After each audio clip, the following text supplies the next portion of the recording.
여야의 대선 경선 열기 갈수록 뜨거워지고 있습니다. 대선 전국 이슈들에 대한 이재명, 윤석열 양측 캠프의 입장 들어보겠습니다. 더불어민주당 이재명 캠프 현근택 대변인, 국민의힘 윤석열 캠프 이두화 대변인 나오셨습니다. 어서 오십시오. 네, 안녕하세요. 안녕하세요. 먼저 오늘 나온 여론조사 결과부터 살펴봐야 될 것 같은데 YTN이 리얼미터에 의뢰해서 여론조사를 했습니다. 지금 보면 그래프를 먼저 좀 띄워주시죠. 일단 대통령과 그 민주당 지지도는 3주 연속 소폭 하락하는 모습을 보였는데 반면에 국민의힘 같은 경우에는 또 2주 연속 상승세를 보였거든요. 먼저 대변인 어떻게 보십니까? 이게 3월 초부터 이제 민주당 지지율이 어찌 보면 역전됐거든요. 그동안 한 4년 가까이 앞서다가. 그런데 최근에 이제 예비 경선 때는 이게 거의 한 4개월 만에 역전시켰어요. 네. 근데 최근에 뭐 보시면 알겠지만 이제 후보들 간에 결국은 지금은 대선 후보들 간의 경선 기간이거든요. 그러니까 뭐 아마 이 네거티브라든지 좀 이런 모습들이 당 지지율에 영향을 받는 것 같습니다. 왜냐하면 사실은 지금은 민주당에서 제일 많은 이슈가 이제 경선 관련 나오고 있기 때문에 결국은 아마 이 경선 네거티브가 영향을 미친 것 같아서 제가 봐도 그러니까 상호간에 싸우고 있는 사이에 어느새 정당 지지율은 이제 진짜 어렵게 역전시켰는데 이제 금방 이제 원상 복귀된 거잖아요. 근데 장기적으로 보면 그러니까 대통령 지지율은 이제 임기 후반기가 떨어지게 돼 있는데 정당 지지율은 어느 정도 유지돼야 되거든요. 지금 어쨌든 크게 가는 구도가 정당대 구도로 가고 있기 때문에 저는 그래서 이런 부분은 아마 이런 부분 때문에 제가 또 아마 네거티브에 좀 서로 좀 하지 말자 이런 분위기가 가는 것 같습니다. 국민의힘 지지율 상승은 어떻게 보고 계세요? 네, 이두화 대변인. 네, 이 부분은 사실은 저희가 보기엔 윤석열 후보가 이제 입당을 하면서 불확실성이라든가 이런 부분이 혼란이 최소화되면서 좀 그 컨벤션 효과가 있는 게 아닌가 싶고요. 그리고 이준석 대표가 되고 나서도 좀 일정 부분 지지율이 올라온 면이 있죠. 그래서 윤석열 후보 야권의 가장 유력한 후보가 입당을 하면서 그 컨벤션 효과가 이어졌다고 할 수 있는데요. 근데 아마 국민의힘 그리고 윤석열 후보 캠프에서도 이 부분에 대해서는 계속 주목하고 있는 게 이게 계속 이어지려면 말씀하신 것처럼 경선이 본격적으로 갔을 때 어떤 검증 공방전이 벌어지면 국민들이 정치 전체에 대해서 혐오나 피로도를 느낄 수 있고요. 특히 이제 한 정당에서 그게 지나치게 되면 그 정당에 대한 혐오나 피로도가 있을 수밖에 없기 때문에요. 이런 부분에 대해서 유념하면서 지금 추세를 지켜보지만 뭐 여기에 대해서 이렇게 일희일비한다기보단 이 추세를 유지하기 위해 노력할 겁니다. 예. 네. 일단 전반적인 정당 지지율 그리고 대통령 지지율까지 살펴봤는데 차기 대선 주자 적합도 관련된 여론조사 결과가 또 하나 있습니다. 관련해서 좀 그래픽을 띄워주시겠습니까? 지금 보시면 이재명 경기지사 같은 경우에는 올랐고 윤석열 전 검찰총장 같은 경우에는 떨어졌습니다. 어떻게 보고 계십니까? 일단은 뭐 아마 윤석열 총장이 빠진 이유는 뭐 지금 모두 알겠지만 일일 일설화를 할 정도로 계속 이제 많은 실수를 하고 있잖아요. 이제 그런 부분이 아마 작용하는 것 같고요. 어쨌든 본인이 계속 나온 것처럼 근데 이제 최근에 아마 뭐 이두화 대변인도 가고 이러면서 아마 정무적인 건 하는 것 같은데 본인이 그동안 정치를 안 해오다 보니까 본인 생각을 그냥 얘기하는 것 같아요. 지난번에 불량식품 얘기도 그렇고 오염수 얘기도 그런데 사실은 이제 언론을 상대해서 국민을 상대로 하는 거잖아요. 그러다 보니까 이 얘기를 그냥 해도 되는지 말아야 되는지 그걸 가릴 줄 알아야 되거든요. 근데 그런 부분이 아직 좀 훈련이 덜 된 것 같아서 그런 서로의 영향을 받는 것 같고요.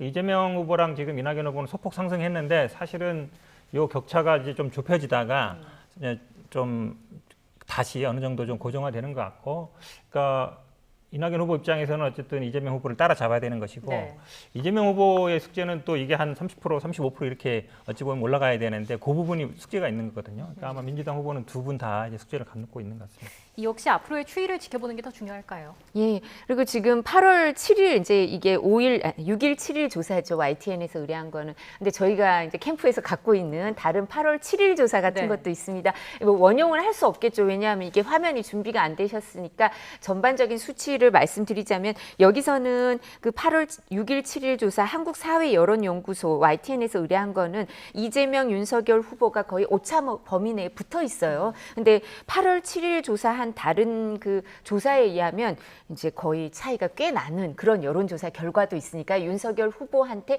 유리한 여론조사 결과도 있으니까 이게 반드시 이게 뭐 하락하는 것만 있는 여론조사가 아니고요. 오히려 올라가고 입당하고 나서 그 윤석열 후보 지지 지지율이 올라가거나 이재명 후보랑 차이를 좀 벌린 여론조사도 있기 때문에 이 부분은 말씀드린 것처럼 저희도 추이를 지켜봐야 되는데 이제 윤석열 후보가 취지가 잘못 전달된 부분이 많다라고 말씀을 드리고 있지만 저희가 이제 정치 언어는 좀 짧게 표현해서 이렇게 10초, 20초 단위로 짧아도 다 맥락이 전달되는 게 필요한데 그 정치할 때 그 부분이 좀 훈련이 돼야 되는 거니까요. 그 부분은 그 길게 말씀하실 때 이제 전체 취지가 전달되는 거 말고 짧게 해서도 취지가 잘 전달되도록 그 부분은 유념하도록 하겠습니다. 네, 이 부분 좀 민감한 부분에서 다시 좀 정리를 하면 앞서 말씀하신 그 대변인께서 말씀하신 그 윤석열 전 총장한테 유리하게 나온 여론조사 결과는 캠프 자체적으로 아니요.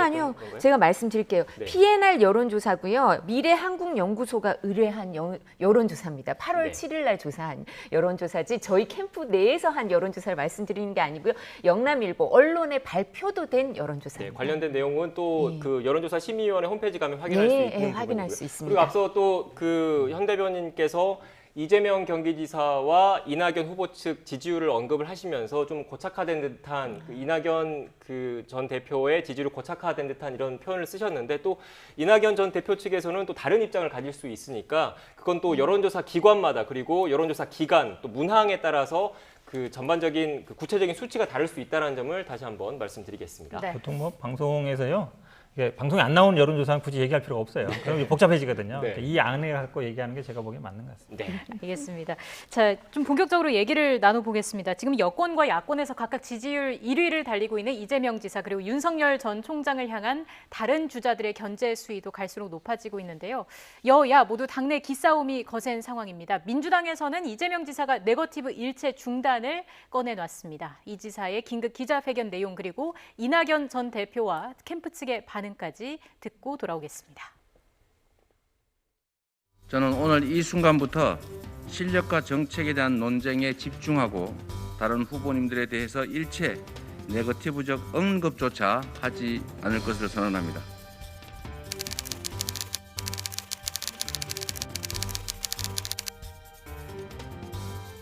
네거티브는 거짓, 비방, 흑색 선전, 그리고 검증은 팩트에 근거한 확인입니다. 이건 명확하게 구별이 돼야 될 겁니다. 먼저 이 지사가 네거티브 일체 중단을 긴급 기자회견으로 발표하게 된 그 배경부터 설명을 해주실까요? 일단 최근에 아마 지역을 많이 이제 돌아다니고 있는데요. 지역에 다니다 보면 그 당원이나 국민들이 그런 얘기를 많이 하고 있습니다. 그러니까 그만 좀 싸워라. 그러니까 싸울 거리도 아니갖고 왜 이렇게 싸우냐 이런 얘기 하고 있고 저도 그런 얘기도 많이 받고 네. 또 주변에 뭐 언론이나 기자들도 보면은 그런 얘기를 많이 하시고요. 결국은 이제 그런 게 전달된 것 같고요. 저는 뭐 근데 사실은 이제 선거 과정에서 상대방에 대한 어느 정도 뭐 지금 사실 검증이라든지 네거티브가 확실히 구분되는 건 아니에요. 뭐 검증이라는 건 지금 말씀처럼 뭐 팩트 이해한 거다. 네거티브도 사실 어찌 보면 팩트 이해하지 않으면 문제 되거든요. 예. 근데 보통 네거티브라는 게 상대방의 약점을 공격하는 거고 뭐 검증은 아니면 뭐 정책 선거를 하자 그러는데 이게 참 어려워요. 그러니까 한마디로 얘기하면 그럼 이제 내가 하면 당신이 하면 네거티브가 내가 하면 검증이 되는 셈인데 그 한계선을 어떻게 그을 거냐 굉장히 어려운 부분이 있는데 저는 근데 좀 뭐 지금 박광원 의원 같은 경우에는 뭐 검증하겠다는 얘기잖아요. 뭐 검증은 좀 필요하다고 봅니다. 근데 이제 검증과 네거티브의 구분은 제가 보기에 아마 받아들인 사람에 따라 다르다. 그 부분에 있어서 과거처럼 저도 사실은 대변인 들어온 지 한 일주일밖에 안 됐는데 네. 뭐 조폭 사진이라든지 뭐 이런 건 저도 사실 할 필요 없는 논쟁이라고 봐요. 근데 전과 부분 같은 건 할 수는 있죠. 할 수는 있는데 근데 조금 더 많이 나간 것 같다. 그런 게 대체적인 여론인 것 같습니다. 그래서 아마 그 정도의 좀 합의, 그 정도의 어떤 공감대 이거는 좀 과한 건 하지 말아야 되겠다. 이건 있어서 아마 그래서 먼저 이제 안 하겠다 선언한 것 같습니다. 네. 근데 지금 뭐 이낙연 전 대표 입장을 제가 또 어떻게 대변할 수밖에 없는 상황이긴 한데 이낙연 전 대표 측은 먼저 이런 네거티브 공방을 하지 말자라는 거를 이 전 대표 측에서 먼저 제안을 했고 거기에 대해서 이재명 지사가 화답한 형식이다 이렇게 좀 입장을 내놓고 있더라고요. 거기다가 덧붙여서 또 당장 도청 캠프라는 말까지 다시 이렇게 나오고 있는데 쉽사리 이런 공방전이 가라앉을까라는 분석도 나옵니다. 그러니까 저희 캠프 입장에서는 기본적으로 우리가 먼저 뭘 하진 않겠다는 입장이고요. 아마 이제 이낙연 후보 입장에서는 아무래도 좀 쫓아오는 입장이다 보니까 이제 안 할 수는 없는 입장일 텐데 저는 뭐 이낙연 후보가 먼저 제안한 건 맞습니다. 제안했었고요. 그 당시에 아마 이제 SNS 나왔고 언론 보도도 나왔던 것이라서 누가 먼저 했느냐를 제가 보기에 굳이 뭐 따질 필요는 없는 것 같은데 이제 지금 도청 캠프라는 게 이제 일각에서 뭐 몰래 엿듣는 거 아니냐 이제 그 도청은 아니고 이제 경기 도청 캠프다 이 얘기를 하는 건데 사실은 이제 구분돼 있어요. 그러니까 캠프에 와 있는 분들은 다 사표 내고 왔습니다. 그리고 도지사 다니면서 지역 단위가 이거는 다 후원회비를 쓰고 있거든요. 그래서 오히려 인적 물적 시설은 구분돼 있다라고 보는 게 맞는데 이제 오히려 저는 이제 이런 얘기도 하고 싶어요. 그럼 국회의원은 괜찮은가? 국회의원은 사실은 보좌관들 다 지역 행사 데리고 다니거든요. 다 뭐 메시지 쓰게 하고. 근데 이 당내 경선에 참여하는 거는 국회의원 의정 활동 아무 관계 없는 거예요. 지금 보시면 알잖아요. 그러니까 의원 아닌 분들 윤석열 후보 같은 경우도 다 다른 분들이 와서 하잖아요. 그러니까 우리나라에 어떤 문화가 있냐면 국회의원은 정치를 굉장히 자유롭게 할 수 있다. 아무 시간에 뭐 국회 본회의 안 가서 그냥 딴 데 가서 해도 문제 안 삼거든요. 근데 이제 도지사나 이제 시장 이런 분들은 행정가 아니냐 이런 생각이 있어요. 근데 미국 예를 보시면 알겠지만 미국에도 주지사들이 선거에 많이 나가거든요. 대부분 정치인 인정해줘요. 그러니까 우리나라는 그동안 어찌 보면 지방자치 역사가 좀 짧다 보니까 도지사나 시장 이런 분들이 정치 나갔을 때 왜 일 안 해? 이런 얘기 하는데 사실은 뭐 국회의원도 그게 다르지 않다. 그러니까 사실은 대표적인 예가 뭐냐면 후원금, 예비 후보 때 후원금 받는 게 국회의원은 자유로워요. 근데 도지사도 안 됐었어요. 네. 근데 헌지에 가가지고 겨우 위원 받아서 했는데 지금도 기초단체장은 안 됩니다. 그런 어떤 정치 활동에서의 차이를 두고 있는 거거든요. 물론 법상 차이긴 하지만 그렇게 본다 그러면 이 도지사라든지 아니면 시장 이런 분들 정치 활동은 좀 자유롭게 풀어줄 필요가 네, 있다라고 대변인께서 말씀을 해주셔서 제가 좀 직설적으로 질문을 네네. 드리면 이낙연 전 대표 측에서 계속 이재명 지사 도지사 사퇴하라 이렇게 요구할 거면 현직 국회의원 신분인 이낙연 전 대표도 국회의원직 사직해라 이 말씀이십니까? 저는요 그렇게 둘 다 마이너스로 가는 것보다 오히려 플러스로 가는 국회의원은 국회의원의 어쨌든 지금 보니까 이낙연 의원도 그 토지공개념 3법을 입법 제안하고 그거를 이제 공약으로 내세우고 있거든요. 그러니까 긍정적으로 가야지. 너도 사퇴하니까 나도 사퇴해 이렇게 가면 안 되고 저는 의원이면은 의원의 기회를 살려서 법안도 발의하고 그런 걸 하시면 되는 거고 도지사는 도지사 역할을 하면 되는 것이지. 당신이 사퇴하라고 하겠으니까 당신도 사퇴하시오. 이거는 제가 보기에 서로 좀 어찌 보면 폭망하는 과정 아닌가 보고 있습니다. 네. 사실 뭐 지사직 문제 관련해서는 네. 국민의힘에서 이제 원희룡 제주지사가 먼저 꺼낸 거잖아요. 이 예. 부분은 어떻게 봐야 될까요? 그러니까 원희룡 제주지사가 이제 양심이나 이런 걸 봤을 때 본인은 도지사직과 병행하기가 어렵다고 생각해서 사퇴한다 이런 얘기를 했는데요. 여기 현근택 대변인도 잘 아시겠지만 저희가 뭐 당협위원장이든 국회의원 선거 출마를 해보면 가장 유력한 그리고 가장 힘든 상대가 구청장 시장이에요. 네. 왜냐하면 그 기초자치단체장이나 광역자치단체장들은 국회의원과 달리 예산을 집행할 수 있죠. 그리고 시혜적 조치들을 많이 할 수 있기 때문에 국회의원들은 자신의 지역구에 있는 구청장이 나온다 그러면 전전긍긍 약간 그런 마음이 있거든요. 그러니까 조금씩 그게 결이 다르죠. 그렇기 때문에 좀 전에 현 변호사님 말씀하셨지만 입법에서도 이 부분 차이를 좀 두고 있는 게 그런 것까지 고려해서 입법의 차이를 두고 있는데 문제가 된다고 생각한다면 민주당은 과반이 넘기 때문에 법을 통과시킬 수 있으시니까 법을 고쳐서 하시면 이런 논란이 없으실 거고요. 그리고 저는 그 생각도 들더라고요. 이재명 지사가 지사직을 사퇴하는 거에 대해서 조금 부담스러워하는 게 지금 더불어민주당 광역자치단체장들이 이런저런 이유로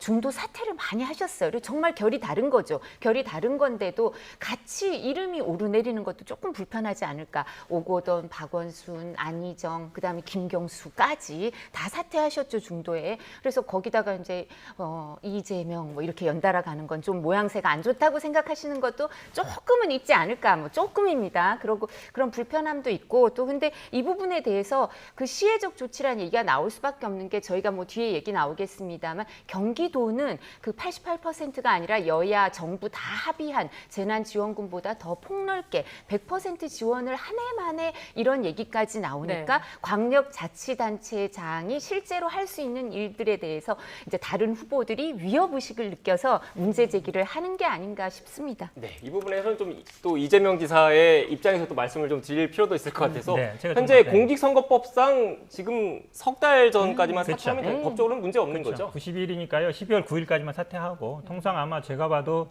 이재명 후보 입장에서는 후보가 되면 아마 어느 정도 정리를 하겠지만 그 전에는 사퇴하면 굉장히 리스크가 크다. 그러니까 가장 대표적인 게 이제 김두관 의원이에요. 김두관 의원이 본인 스스로 2012년 대선 나올 때 그렇게 주변 사람들이 다 말렸는데도 사퇴했거든요. 내가 네. 결기를 보이겠다 이래가지고 했는데 한 10년 고생하셨어요. 그다음에 그 후유증으로 인해서. 그러니까 원희룡 지사 얘기하지만 원희룡 지사는 사실은 도내에서도 반대 여론이 높아요. 사퇴하지 말아라는 여론이 더 높았거든요. 그리고 도내에서도 사실은 그 지지율이 보면 뭐 한 3, 4위 정도가 안 됩니다. 그러니까 어찌 보면 그동안에도요, 솔직히 보면 서울에 왔다 갔다 하셨어요. 계속 뭐 포럼 만들고 행사하고 이러면서. 그러니까 이분이 과연 사실은 이제 자기 일 열심히 해서 자기 일에서 인정받고 그 다음에 나오시는 게 맞는데, 과연 이제 도에서도 인정 못 받고 있는데 대선 나온 게 맞느냐, 이제 이런 생각을 가질 수 있어서 저는 아마 이재명 지사와는 입장이 조금 다르다라고 보고 있습니다. 네.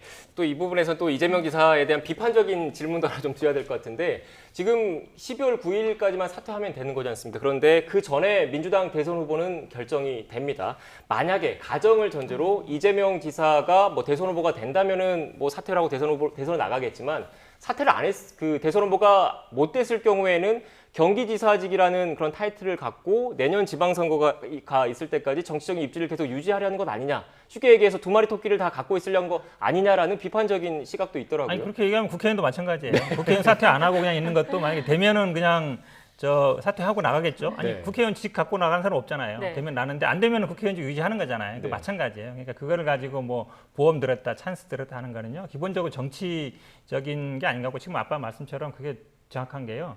그러니까 국회의원들이 항상 자치단체장 견제합니다. 언제든지 자기 영역을 넘어올 수 있거든요. 그러니까 그런 부분이다. 근데 앞에 말씀드린 것처럼 미국은 그전 문화가 안 해요. 좀 정치 자유롭게 하거든요. 그러니까 자치단체장도 정치 활동을 좀 자유롭게 열어주는 게 맞다. 크게 본다 그러면. 그러니까 국회의원은 아무데나 언제든지 정치 활동을 할 수 있고, 자치단체장도 사실은 행정가 집행기관도 맞지만 사실은 정치인이에요. 네. 맞잖아요. 우리 다 정치인으로 여기고 있잖아요. 그러면 달리 볼 건 아니다. 그게 좀 문화적으로 좀 바뀌었으면 좋겠습니다. 네. 지금 현 대변인 말씀 종합을 해보면 이낙연 전 대표도 국회의원직 계속 유지하시고 이재명 경기지사도 경기지사 계속 유지하면서 윈윈 하자라는 결론이신 것 같아서 네, 저는 일단 이 정도로 이 부분은 근데 정리하고. 제가 약간 네. 의문이 있었던 네. 거는 이상민 그 의원이 경선관리준비위원회 위원장이신데 관리위원장이죠, 그 선관위원장. 이상민 위원장이 먼저 도지사직 사퇴 네. 얘기를 하셔가지고 그게 혼란스럽고, 그다음 목요일 토요일 날 방송을 해보니까 이제 캠프에 이경 그 교수님 그 대변인을 하실 텐데, 거기서 서로 양해가 다 돼서 이제 더 이상 얘기가 안 나올 거다 후보들 간에, 그렇게 말씀을 하셔서 더 이상 얘기가 안 나올 줄 알았는데 목요일이 지나서도 계속 얘기가 나와서 저희도 이게 빨리 정리가 되는 주제였으면 좋겠습니다. 당내는 어느 정도 정리됐고요. 네. 지금 이제 이낙연 후보 말고 나머지 지금 이제 이재명 후보 말고 5분까지 포함해 5분은 다 문제 없다라고 얘기하고 있어요. 그러니까 지금 이낙연 후보는 오늘도 보니까 그 얘기 하셨던데, 네. 제가 보기에는 저는 이상민 선대위원장이 조금 부적절한 발언이라고 봐요. 그러니까 왜냐하면 심판이잖아요. 심판은 싸울 때 이게 이제 심판만 봐야지, 예를 들어 한쪽 손 들어주면 그때부터 말이 나오는 거거든요. 네. 지금 이제 5대1 구도가 되는데 한 사람 얘기를 들어주게 된다 그러면 그쪽 편이냐 얘기가 나온 거니까, 저는 그냥 심판은 심판 역할을 잘 하시는 게 맞다라고 보고 있습니다. 네. 알겠습니다. 자, 이번에 국민의힘 상황으로 좀 넘어가 보겠습니다. 윤석열 전 총장 그리고 이준석 국민의힘 대표 간의 신경전이 봉사활동 보이콧 요구 논란을 계기로 수면 위로 떠올랐습니다. 당 행사 보이콧 요구를 받은 후보로 지목된 원희룡 제주지사의 발언 듣고 이야기 이어가겠습니다. 회피가 아니라 우리 곡성에 나오는 대사 있죠. 멋이 중헌디, 멋이 중헌디거든요.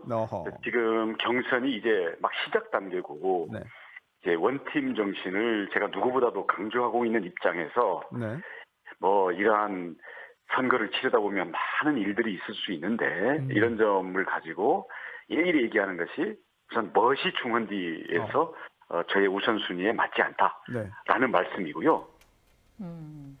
일단 윤석열 캠프의 입장을 좀 들어봐야 할 것 같아요. 예, 이 부분과 관련해서 사실 캠프 내에 이제 직책을 갖고 있으신 분들이 아닌 경우에는 저희가 뭐 의견 교환을 하거나 서로 말씀을 나누는 경우 파악하는 게 좀 늦어질 수밖에 없어요. 이제 캠프 외부에 계시는 분들은. 근데 이제 캠프 외부에 계시는 분과 그 원희룡이 현재도 지사죠. 아직 사표 수리가 안 되셨다랬는데 지사와 뭐 전화 통화는 있었던 것 같다라고 이제 확인이 된 것 같은데요. 저도 이 부분은 이제 언론을 통해서 봤는데, 근데 이런 부분에 대해서 뭐 보이콧 이런 얘기가 나왔던 건 전혀 아니고, 어떤 문제가 있냐면요. 원희룡 지사도 지사직 사표를 내고 당의 그 예비 그 후보로 등록을 했어요. 그러니까 그게 한 2, 3일 안 됐거든요. 그리고 저희는 밖에 있다 들어오니까 입당을 하면서 선관위엔 예비 후보로 등록을 했는데 아직 당에는 예비 후보 등록을 안 했어요. 그리고 아마 최재형 후보도 아직 등록을 안 한 것 같고 제가 어젠가까지 저희가 이제 금요일 토요일까지 확인을 했을 때 당 사무처에서 우리가 10여 명 되잖아요. 지금 모이면 그죠? 10여 명 되는데 그중에 정식으로 당의 예비 후보 등록은 4분이 하셨대요. 네. 4분이 하셨으니까 저희가 의논을 할 때 경선 그 위원회에서 모이라고 할 때 예비 후보로 등록 안 했는데 이걸 뭐 그럼 모일 건가 말 건가. 왜냐하면 일정이 그 전에 이제 전격 입당을 하면서 일정들이 있었는데 이 부분 우리는 일정이 있는데 뭐 어떻게 하실 건가. 이게 꼭 가야 되는 건가. 의논을 할 수밖에 없었고 예비 후보만 가는 건가. 아니면 예비 후보로 등록을 안 해도 저희처럼 대선 그 이제 선관위에 등록을 했거나 출마 선언을 하신 분들은 다 갈 건가. 왜냐하면 출마 선언을 하시고 그 선관위에도 예비 후보로 등록 안 하신 분도 있거든요. 그러니까 신분이 다 조금씩 다르니까 여기에 대해서 의견 조율을 하거나 이 부분 상황을 확인하기 위해서 뭐 의견을 교환한 건 있더라도요. 아유 당에서 뭘 이제 정하면 저희가 그 부분이 확고부동한 그거고 아주 중요한 일정이면 당연히 따라야죠. 왜냐하면 이거 경선 과정에 참여할 사람들이니까 예비 후보로 등록하고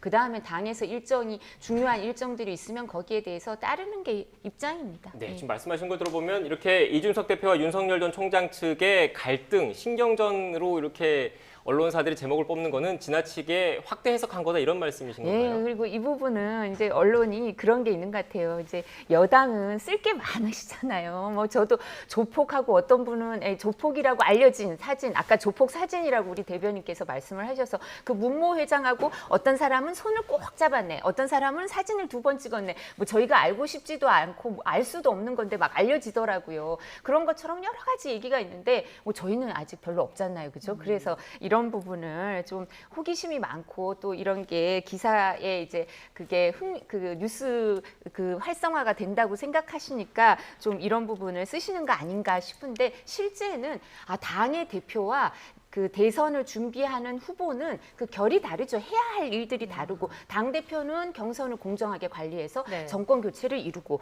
대선 후보는 본선 경쟁력을 기르기 위해서 노력해야 되고 본인들이 해야 될 역할이 다르고 있기 때문에 이 부분은 잘 조화롭게 이뤄나갈 겁니다. 네, 대변인 그런데 저희처럼 기자들 입장에서는 네. 왜 이럴까라는 걸 사실 궁금하거든요. 네. 그래서 제가 들어오기 전에 국민의힘 당원을 한번 살펴보니까 대선 주자로 선출이 되면 선거 사무와 관련해서 그 당무의 전권을 우선적으로 갖게 되더라고요. 쉽게 얘기해서 윤석열 전 총장이 국민의힘의 대선 주자가 됐을 경우에 이준석 대표보다 어떻게 보면 내년 3월 9일 대선 때까지는 주도적으로 당의 권한을 갖게 되는 거거든요. 그래서 그 전에 이런 미리 신경전을 벌이는 것 아니야? 이런 해석도 충분히 가능할 것 같거든요. 근데 이제 당무 우선권을 대선 후보가 갖는 건요. 국민의힘의 지금 현재 당원 당규뿐만 아니라 민주당도 그럴 거고요. 네. 모든 정당의 역사가 항상 그랬어요. 왜냐하면 대선은 그 정당의 총력전을 기울여야 되니까 대선 후보가 정해지면 그 사람 중심으로 하지 않으면 이게 이제 그 리더십이 좀 나뉘어 있으면 어렵거든요. 그래서 이거는 모든 정당이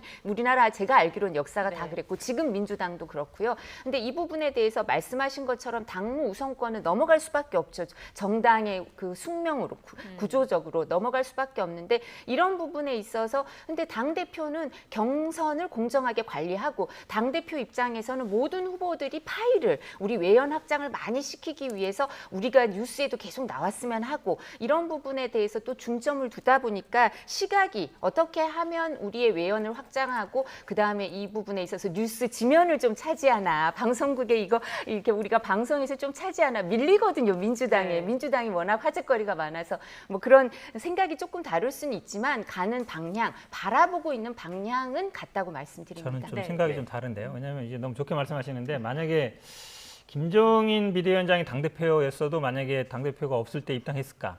아니면 김종인 비대위원장이 만약에 행사에 오라고 해도 안 왔을까? 그 생각 안 할 수가 없죠. 지금 계속해서 대담을 좀 이어가겠습니다. 앞서 윤 대변인 말씀하시다가 네네. 끊겼는데 이어서 해주시죠. 네. 그러니까 김종인 비대위원장이 만약에 당대표여도 이런 상황이 벌어졌을까 생각해 본다 그러면 저는 아니라고 봐요. 기본적으로 당대표 말씀하신 것처럼 당대표는 대선 후보가 선출될 때까지 역할이에요. 근데 지금까지 모든 정당에 보면 처음 행사라든지 아니면 처음 무슨 뭐 입당한다든 당대표 주관하에 하는 거거든요. 근데 윤석열 총장이 여기 이 봉사활동에 안 가고 어디 갔나 봤더니 뭐 청와대 잠깐 갔다 왔잖아요. 네. 그것도 오래 인 것도 아니고 1분인 갔다 왔단 말이죠. 그러니까 말이 나오는 거거든요.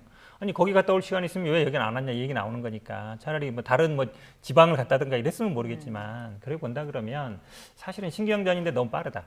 그리고 윤석열 총장이 정당 생활을 안 해봐서 그런데 보통은 공천장 받기 전까지는 어떤 후보든지 간에 당이라든지 하는 거에 뭐 가고 싶어서 가는 게 아니에요. 그래도 어쨌든 당 중심으로 가야 되니까 그럴 때까지는 존중을 해주거든요. 그래서 저는 경선에 들어가고 본인이 후보가 되기 전까지는 그래도 당대표의 권위를 존중해 주는 게 맞다. 그래야만이 다른 사람들이 문제가 안 생겨요. 네. 만약에 뭐 나는 가기 싫고 가고 싶은 사람만 가고 안 가고 싶은 안 간다 그러면 지금 뭐 열 몇 분 되지만 그 사이에 또 싸움이 되는 거거든요. 제가 보기엔 아마 정당 생활을 안 해봐서 그럴지 모르겠지만 당대표가 좀 어리다고 무시하면 안 된다. 그래도 권위는 좀 따라주는 게 좋더라고요. 예. 근데 이제 어리다고 무시 이런 건 절대 아니고요. 왜냐하면 지금 그렇게 보이니까 제1 야당 대표 30대에 보수 정당 제1 야당 대표가 된 사람을 어떻게 무시하겠습니까? 존중을 할 수밖에 없죠. 그렇게 지지율이 나오고 여론에서 높은 지지를 받고 하니까. 근데 드린 것처럼 저희가 후보들의 상태가 다 스테이터스가 조금씩 달라요. 뭐 그 선관위의 예비 후보 그리고 당내 예비 후보 또 아예 예비 후보가 아니신 분들 이런 분들이 이렇게 다 지위가 다르기 때문에 이 전부가 같이 활동을 할 건가 이런 문제도 있고 그리고 입당을 할 때도 그 치맥 회동 이후에도 이준석 대표랑 의사 한번 만났고 그 뒤에도 만남이 있었고 이 입당 과정에 대해서도 논의가 있었고 날짜만 좀 맡겨달라 근데 일부 언론 보도가 있어서 좀 서둘러서 이 결정을 한 면이 있지만 네. 그 부분에 대해서도 날짜가 좀 축약이 돼 있었기 때문에 대표랑 계속 의사소통이 있었다 이런 말씀 드리고요. 아니 당 대표를 어떻게 존중을 안 하겠습니까? 예. 알겠습니다. 제가 앞서서 윤 대변인님이라고 잘못 말했는데 현 네네. 대변인이라는 점 현근택 대변인과 함께했습니다. 오늘 말씀 여기까지 듣겠습니다. 지금까지 윤석열 캠프의 이두하 대변인 그리고 이재명 캠프의 현근택 대변인과 함께했습니다. 고맙습니다. 네, 맞습니다.